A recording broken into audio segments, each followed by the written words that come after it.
Vor ein paar Jahren hätte ich glaube niemals gedacht, dass Frauenfußball mal so ein Ding wird und das auch noch in unserem eigenen Land. Es war ja nicht nur das Stadion in Bern komplett ausverkauft, sondern es hat davor noch einen Fanmarsch gegeben mit 14'000 Menschen. Weil nur schon der Marsch ist so emotional gewesen. Also wirklich, es hat mir so das Family-Gefühl gegeben von «Ja Mann, wir sind ein Team!» Und es ist halt einfach so cute gewesen, zu sehen, wie viele junge Girlies dabei waren. Oh mein Gott. Ja, wir sind dann ins Stadion reingegangen und haben uns natürlich zuerst mal ein Bier geholt. Dann hat auch schon die Hymne angefangen. Die haben wir einmal wenigstens ein bisschen besser können, aber nicht mit den Lyrics offen gehabt.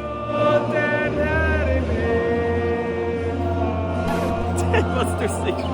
Ich sage, die erste Halbzeit war mal so eine Achterbahn gewesen. Es hat so fett geregnet, es ist immer wieder jemand aufs Maul gefallen. Und dann hat die Schweiz das Goal gemacht, das nachher nicht mehr gezählt hat. Aber nachher, finally, in der 76. Minute hat es das erste Goal gegeben für die Schweiz. Es war so eine kranke Stimmung in diesem Stadion gewesen. Wirklich, alles sind so abgegangen. Es ist so eine Welle viermal im Stadion gegangen. Sogar die Isländer haben mitgemacht. Und in der letzten Minute hat es noch das zweite Goal gegeben. Wir haben einfach gewonnen. Es war wirklich so geil, das können erleben, wo wir noch rausgekommen sind. Alle Autos am Hupen. Oder wirklich fett geiler Abend gewesen.